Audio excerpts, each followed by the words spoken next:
우리 옆에 있는 성도님에게 이렇게 축복하겠습니다. 성도님은 예수의 제자입니다. 성도님은 예수의 제자입니다. 아멘이십니까? 예, 우리는 예수의 제자입니다. 지난주까지 우리는 여러 제자들을 함께 살펴보았습니다. 예수님과 함께하는 이 제자들의 모습을 함께 살펴보면서 공통적으로 느끼는 것이 있습니다. 이 공통점은 앞으로 몇 남지 않은 제자들에게도 동일하게 적용되는 공통점인데요. 세 가지로 정리할 수 있습니다. 첫째는 이들은 지극히 평범한 사람이었다라는 것입니다. 제자 중에 어떤 사람도 신학교 가서 공부를 하거나 그렇다고 해서 뛰어난 지식을 가졌거나 대중들 앞에 압도하는 연설가 한 명도 없었습니다. 또한 당시 많은 사람들을 율법으로 가르쳤던 랍비도 단 한 사람도 없었습니다. 그야말로 예수님의 제자들은 지극히 평범한 사람들이었습니다. 두 번째 공통점은 그들에게도 감추고 싶은 약점이 있었습니다.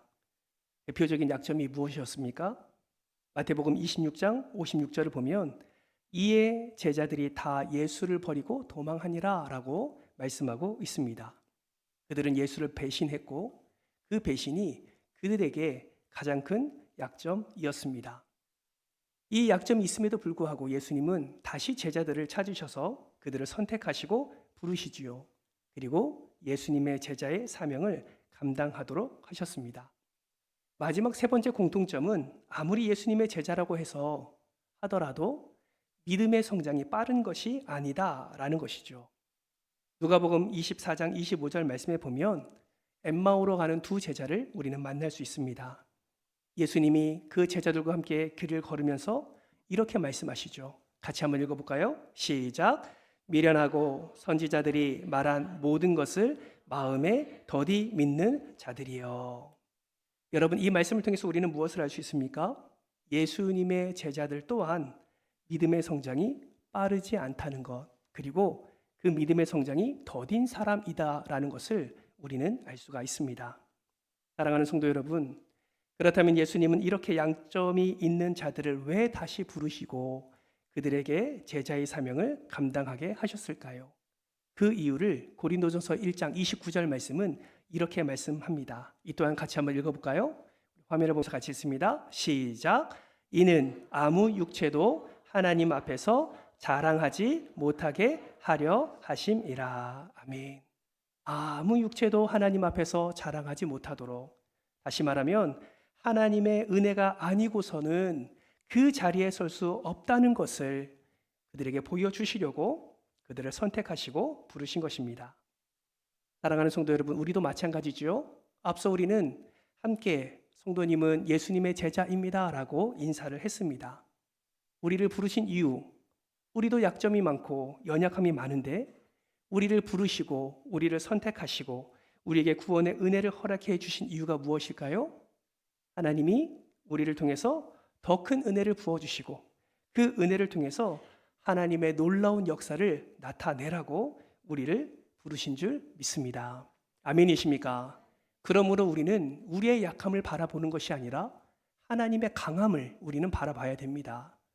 우리의 약함을 바라보며 계속해서 뒤로 물러나는 것이 아니라 하나님의 은혜, 하나님의 전능하심을 바라보며 예수님의 제자답게 한 걸음 한 걸음 우리는 전진해야 된다라는 것이죠. 여러분, 오늘 본문 말씀에서도 약점은 있지만 예수님께 귀하게 쓰임받은 한 제자가 등장합니다. 그가 누굽니까? 나다나엘입니다. 여러분, 나다나엘이라는 이름은 하나님이 주셨다라는 뜻을 가지고 있습니다. 조금 넓은 의미에서는 하나님의 선물이라는 의미도 내포되어 있습니다. 특이한 것은 나다나엘이라는 이름은 오늘 본문인 요한복음에만 기록되어 있다는 것이죠. 마태, 마가, 누가에는 어떤 이름이 기록되어 있냐면 여러분 12제자 이름 가운데 바돌로메를 혹시 아십니까?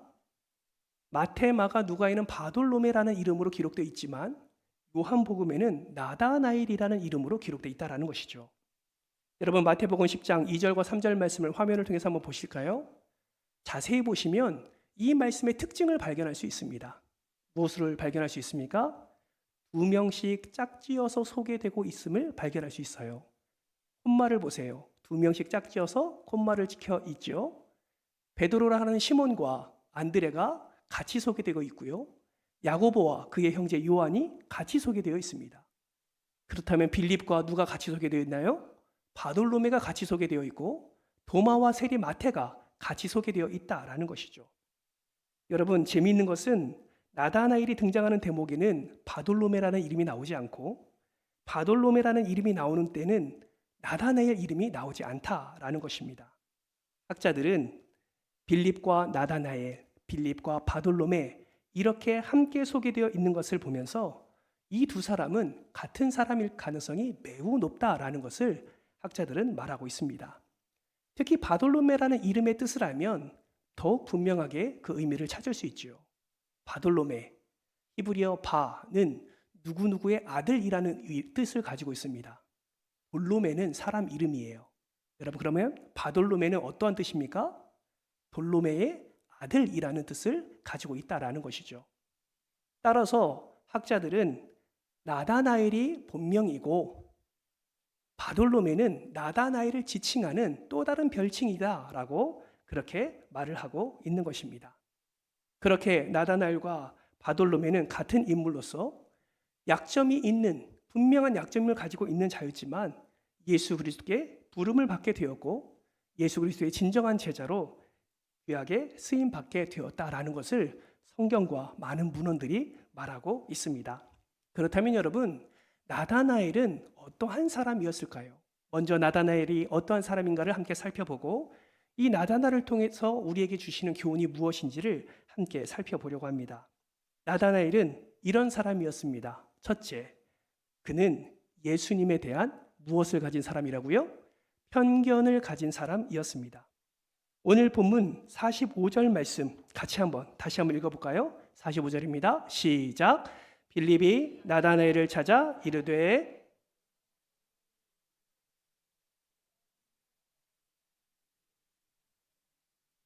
요셉의 아들 나사렛 예수니라. 아멘. 나다나엘은 빌립을 통해서 구약 성경에서 말하는 그 메시아, 그들이 그토록 기다리던 메시아를 만났다는 소식을 듣게 됩니다. 이 소식을 들은 나다나엘이 어떻게 반응했습니까? 말도 안 된다고 반응했습니다. 나사렛에서 무슨 선한 것이 날 수 있냐라고 반응을 했습니다. 빌립이 소개한 예수를 메시아로 믿지 않았다라는 것이죠. 왜 그렇습니까? 나다나엘은 나사렛에 대한 편견이 있었기 때문입니다. 여러분, 당시 예루살렘은 유다 지역의 수도였고 유다의 윗지방에는 갈릴리라는 지방이 있었습니다. 지금도 이스라엘 엘리트 계층은 예루살렘을 중심으로 살아가고 있습니다. 그러다 보니까 예루살렘 지역에 있는 사람들보다 상대적으로 열악한 환경에 있는 갈릴리 사람들은 배우지 못한 사람이라는 인식이 있었습니다. 그 사람들은 교양이 없는 사람이라는 편견을 그들은 가지고 있었던 것이죠. 특히 요한복음 21장 2절 말씀을 보시면 나다나엘은 갈릴리의 또 다른 마을이었던 가나 사람이라고 소개되어 있습니다. 이것은 무엇을 의미합니까? 이 나다나엘이 그 갈릴리 지방에서 살면서 이러한 편견을 몸소 경험했다라는 것을 우리는 확인할 수 있는 것이죠. 그런데 빌립이 와서 말합니다. 나사렛 예수가 메시아야 라고 말하는 것입니다. 내가 그를 만났어. 그를 만나보니 그가 메시아임이 분명해. 그는 나사렛 사람이야 라고 말하는 것이죠. 이 말을 들은 나다나엘은 그 안에 있는 편견이 작동하게 되었고 예수 그리스도를 향하여 부정적인 생각을 할 수밖에 없었던 것입니다. 빌립이 소개한 예수님을 메시아로 믿을 수 없었던 또 하나의 이유는 구약 성경의 예언과 달랐기 때문이죠. 여러분, 이스라엘을 다스릴 메시아가 어디서 나올 것이라고 구약 성경이 예언하고 있습니까? 어디서 나올 것이라고 예언하고 있습니까? 우리 성탄절에 어디서 나온다고 우리는 알고 있습니까? 그렇죠. 베들레헴이죠. 미가서 5장 2절 말씀을 보면 베들레헴 에브라다야 라고 말씀하시며 이스라엘을 다스릴 자가 내게서 나올 것이다 라고 미가 선지자는 분명하게 예언을 했습니다. 여러분, 나다나엘은요 이 사실을 알고 있었던 것이죠. 그도 메시아를 기다리는 사람 중에 하나였기 때문에 이러한 사실을 분명히 알고 있었습니다. 그러니 나사렛 출신의 예수를 소개받았을 때 나다나엘의 마음이 어떤 마음이 들었습니까? 미가서에서 말한 그 예언과 다르다라는 것을 알게 되었고 더욱 부정적인 반응을 나타낼 수밖에 없었습니다. 여러분, 나다나엘은 편견을 가지고 판단하는 자였습니다. 두 번째로 나다나엘은 어떠한 사람이었을까요? 순전하고 정직한 사람이었습니다. 요한복음 1장 47절 말씀에 보니까 예수님이 나다나엘이 자기에게 오시는 모습을 보시고 이렇게 말씀합니다. 보라, 이는 참으로 이스라엘 사람이라.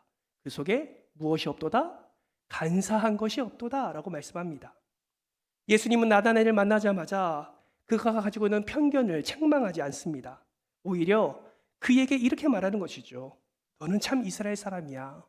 내가 너희 마음속을 보니까 너는 간사한 것이 하나도 없어. 오히려 칭찬하는 모습을 우리는 확인할 수 있습니다. 여러분, 예수님의 칭찬 가운데 참으로라는 단어, 아까 빨간색으로 표시된 거 보셨죠? 그 참으로라는 단어 뜻에 어떤 의미가 담겨 있냐면 순전하다, 정직하다라는 의미가 담겨져 있습니다. 비록 마음에는 나사렛 출신이라는 예수님에 대한 편견이 있었지만 예수님은 나다나엘 마음속 깊숙한 곳에 있는 그의 순전함과 정직함을 보셨던 것이죠.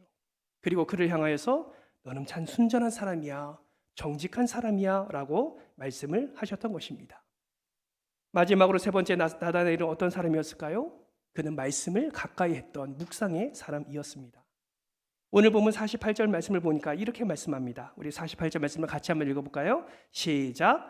나다나엘이 이르되 어떻게 나를 아시나이까? 예수께서 대답하여 이르시되 빌립이 너를 부르기 전에 내가 무화과 나무 아래에 있을 때에 보았노라. 아멘.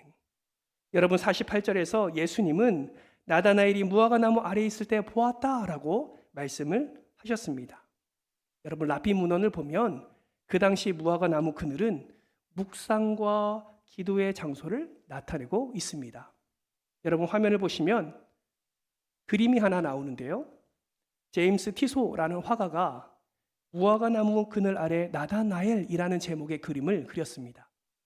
그림을 보시면 무화과 나무는 가지와 잎사귀가 최고로 크게 크면 7m 이상이 된다고 합니다. 그래서 주변을 그늘로 만들어서 많은 사람들에게 쉼터를 제공하였습니다. 그래서 경건한 유대인들은 저렇게 무화과 나무 아래서 말씀도 읽고 말씀도 묵상하고 때로는 낮잠도 청하는 그런 장소였다라고 합니다. 즉 예수님께서 나다나엘을 무화과 나무 아래에서 보았다라고 말씀하시는 것은 우연히 길을 가다가 무화과 나무 아래에서 나다나엘을 보았다라는 의미도 있겠지만 더 중요한 의미는 이미 나다나엘이 태어나기 전부터 태초부터 이미 그의 존재 자체를 하나님이 아셨다라는 의미가 담겨져 있습니다. 나다나엘 역시 구약 성경을 읽으며 깊은 묵상과 하나님께 기도하기 위해 자주 무화과 나무 아래 왔었다는 것을 예수님이 이미 알고 계셨고 그러한 나다나엘을 칭찬하고 있는 것입니다. 사랑하는 성도 여러분, 이렇게 나다나엘은 예수님에 대한 편견이 있었지만 순전하고 정직한 사람이었고 항상 말씀을 가까이 하고 묵상을 했던 사람이었습니다. 그런 나다나엘이 예수님을 만나고 예수님을 통해서 분명한 제자의 사명을 발견하고 영생을 위하여 귀하게 쓰임받게 되었다라는 것이죠. 그렇다면 여러분, 우리도 예수 그리스도의 제자이니까 어떻게 하면 하나님이 기뻐하시는 그 제자로서의 사명을 잘 감당할 수 있을까요? 이 나다나엘의 모습을 통해서 우리는 무엇을 깨달아야 할까요? 이 시간에는 두 가지를 함께 살펴보려고 합니다. 첫 번째, 우리가 깨달아야 될 교훈 첫 번째는 편견을 극복하라라는 것입니다. 여러분 한번 따라해 볼까요? 편견을 극복하라. 예, 편견을 극복해야 합니다. 정말 예수를 사랑하는 제자라면 편견을 가지고 사역에 사람을 판단해서는 안 된다라는 것입니다. 여러분, 사람은 누구나 마음속에 두 마리 개를 키운다고 하지요. 두 마리 개의 이름이 있는데 하나는 선입견이고 하나는 편견이라고 합니다. 이 편견이라는 단어는 치우칠 편, 볼 견자를 써서 치우쳐서 바라보다라는 뜻이죠. 여러분 잠깐 화면을 보실까요? 화면을 보시면 빨간색 동그라미가 보이실 겁니다. 잘 안 보이실 수도 있는데 빨간색 표시된 그 표시에 뭐가 있는지 혹시 보이십니까? 말씀 시간이 숨은 그림 찾기도 아닌데 그렇죠? 뭘 자꾸 보라고 하죠? 빨간색 표시된 것을 자세히 보시면 컨테이너 박스가 있습니다. 컨테이너 박스. 6평짜리 컨테이너 박스입니다. 저기에 한 할아버지가 살고 계세요. 여러분에게 질문합니다. 이 할아버지는 가난한 분이실까요? 부자일까요? 6평 컨테이너 박스에 사시는 분이에요. 이 할아버지는 재산이 많을까요? 적을까요?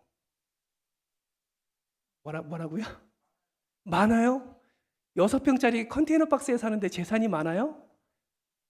적어요? 어떤 분은 많다라고 얘기하고 어떤 분은 적다라고 말씀합니다. 대부분의 사람들은 컨테이너 박스에 잘 살지 않습니다. 요즘은 워낙 시설이 좋아서 컨테이너 박스를 연결해가지고 더 큰 완전 저택처럼 이렇게 사시는 분도 있지만 보통 컨테이너 박스에 사신다고 생각하면 우리는 그분에 대해서 그렇게 부자처럼 생각하지 않습니다. 그런데 놀라운 것은 무엇인지 아십니까? 화면을 다시 한번 보여줄까요? 그 컨테이너 박스 뒤편에 있는 1300평의 나대지가 그 할아버지 땅이랍니다. 놀라운 것은 저 지역의 위치가 놀랍습니다. 어딘 줄 아세요? 강남 도곡동입니다. 4년 전 시세로 한 평당 1억 6천이 되는 땅입니다. 1300평 시가로 2천억이 넘는 땅이에요. 여러분, 컨테이너 박스를 생각했을 때 여러분은 무엇을 생각했습니까? 이런 질문을 하니까 분명히 뭔가가 있을 거야 라는 생각에 부자라고 말씀하시는 분들도 있을 거지만 여러분 2천억이 넘는 부자라고 생각해 보셨습니까? 지금의 시세는 어떨까요? 여러분, 우리는 이렇게 편견을 가지고 사람을 볼 때가 많습니다. 이 할아버지뿐만 아니라 여성에 대한, 장애인에 대한, 아이에 대한 다양한 편견을 가지고 우리는 살아가게 되는 것이죠. 교회 안에서도 마찬가지입니다. 우리는 경험한 대로 생각하고 말하고 판단하기에 한 번 갈등을 경험하거나 부정적인 면을 경험했을 때 그 사람에 대한, 그 공동체에 대한, 그 부서에 대한 여러 가지 좋지 않는 편견을 가질 때가 있습니다. 이 편견은 공동체가 분위기 좋으면 괜찮습니다. 그런데 한번 좋지 않은 일이 일어나게 되면 극단적으로 표현될 때가 너무나 많다라는 것이죠. 이것이 지속되면 교회 공동체는 결국 나누어지게 되고 결국 무너지게 되는 것입니다. 저는 말씀을 준비하면서 정말 소망하는 마음이 생겼습니다. 우리가 예수의 제자고 우리가 그 증인된 삶을 살아가는 교회들인데 나다나엘이 가졌던 이 편견, 교회 안에서의 사람에 대한, 사역에 대한 그 어떤 것에 대한 편견이 아니라 오직 하나님이 주시는 온전함과 하나됨과 사랑으로 우리 교회가 더 든든히 서가기를 소망합니다. 여러분도 같은 소망을 품고 계십니까? 그렇다면 여러분, 서로를 향한 부정적인 편견을 갖지 않으시기를 주님의 이름으로 부탁드립니다. 여러분, 이것은 정말 마귀가 좋아하는 거예요. 혹여나 누군가가 부정적인 편견이나 선입견이 있다면 여러분, 빨리 극복하시길 바랍니다. 우리 힘으로 감당할 수 없는 부분이니 하나님의 은혜를 구하십시오. 이것을 극복하지 못하면 결국 우리는 좋은 먹잇감이 될 것입니다. 누구의 먹잇감이요? 마귀의 먹잇감이 될 것입니다. 그리고 결국 공동체는 하나님이 기뻐하지 않은 방향으로 나아가게 될 것입니다. 그래도 사랑하기를 참 잘했다라는 책을 보면 이런 글귀가 있어요. 여러분 화면을 보면서 같이 한번 읽어볼까요? 함께 읽겠습니다. 시작. 인간관계에서의 편견은 관 속에 들어갈 때까지 절대 갖지 말아야 하는 것이다. 어디에 들어갈 때까지? 관 속에 들어갈 때까지 절대 갖지 말아야 될 것이다. 여러분 진정한 제자가 되기를 원하십니까? 저는 진정한 제자가 되기를 원합니다. 여기 계신 모든 분도 오늘 참여하지 않으신 모든 은총의 성도들이 하나님이 기뻐하시는 진정한 예수 그리스도의 제자가 되기를 정말 축복합니다. 그러려면 여러분 어떻게 해야 됩니까? 절대로 이러한 편견 가운데 사로잡혀서 판단하거나 비판하는 자가 아니라 오히려 말씀을 더 붙잡고 말씀으로 서로를 사랑하며 말씀 가운데 우리에게 보여주셨던 본을 우리가 섬김으로 잘 나타내어 온전히 하나님이 기뻐하시는 진정한 제자로서의 기쁨을 함께 누리기를 주님의 이름으로 축복합니다. 두 번째는 말씀을 깊이 묵상하는 것입니다. 따라합시다. 말씀을 깊이 묵상합시다. 예, 앞서 말씀드렸듯이 경건한 유대인들은 무화과나무 아래서 낮잠도 자고 구약 성경도 읽고 말씀도 묵상했습니다. 나다나엘 역시 성경을 열심히 읽었던 것 같습니다. 어떻게 할 수 있습니까? 성경을 읽고 묵상했기에 미가의 예언을 그는 기억할 수 있었고, 나사렛 예수라는 말을 들었을 때 그 예언과 달랐던 것을 나다나엘은 찾을 수가 있었던 것이죠. 묵상을 했기에 나사렛에서는 선한 것이 날 수 없다라는 것을 분명히 말할 수 있었고, 예수님을 만나기 전까지는 자신이 말씀을 묵상한 것에 대한 기준을 가지고 그렇게 생각했던 것입니다. 그러나 예수님을 만난 후에는 어떠한 일이 일어났습니까? 그 기준이 바뀌었습니다. 어떻게 바뀌었습니까? 말씀이 예수를 향하고 있다라는 것을 깨달았기 때문입니다. 무화과나무 아래 보았다라는 이 말을 통해서 그 하나님의 전능하심을 나다나엘은 발견할 수 있었고, 그의 입술을 통해서 당신은 하나님의 아들이요 이스라엘의 임금입니다라는 고백이 터져 나오게 되었습니다.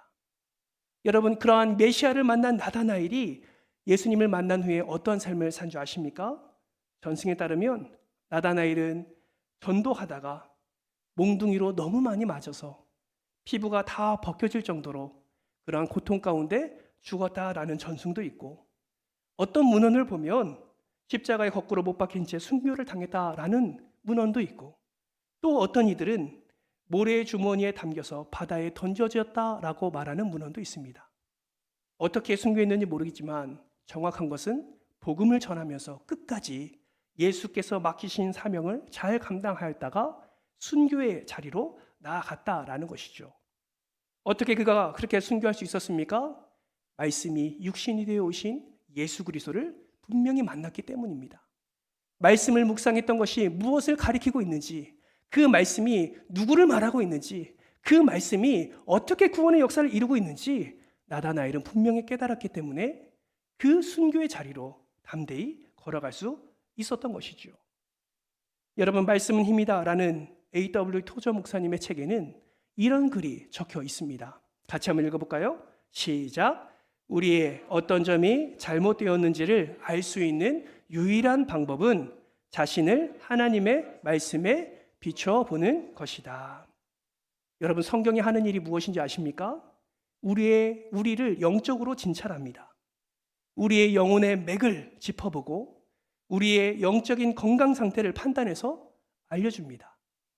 그러므로 하나님의 말씀을 읽고 깊이 묵상하는 시간을 많이 가질수록 우리는 더욱더 하나님이 기뻐하시는 제자로서의 모습과 자세를 우리는 다듬을 수 있고, 더욱더 하나님이 기뻐하시는 삶의 모습으로 나아갈 수 있게 되는 것입니다. 여러분, 기억하십시오. 하나님의 말씀을 묵상하는 자에게 우리 주님은 더욱더 힘을 주십니다. 매일 말씀을 가까이 하고 묵상하면 그 말씀이 바로 나를 만드는 것이죠. 우리 모두가 하나님의 말씀을 깊이 묵상하는 사람이 되어서 영적인 분별력을 가지고 날마다 성령 충만한 삶을 살아가는 저와 여러분 되시기를 주님의 이름으로 축복합니다. 말씀을 정리합니다. 사랑하는 성도 여러분, 말씀을 준비하면서 제 안에 한 가지 기도 제목이 있었습니다. 그것이 무엇이냐면, 나의 삶이 나다나엘과 같게 하옵소서. 우리 성도들의 삶이 나다나엘과 같이 하나님께 귀하게 쓰임받는 삶이 되게 하여 주옵소서. 나다나엘은 편견이 있었지만 간사한 것이 없는 순전하고 정직한 사람이었습니다. 그뿐 아니라 말씀을 깊이 묵상하는 사람이었습니다. 바라고 소망하기는 우리 안의 편견을 다 십자가에 못 박고 우리도 예수 그리스도처럼 순전함과 정직함을 회복하여서 온전히 말씀대로 하나님의 역사를 드러내는 귀한 제자로서의 삶을 살아가는 저와 여러분 되시기를 주님의 이름으로 축복합니다.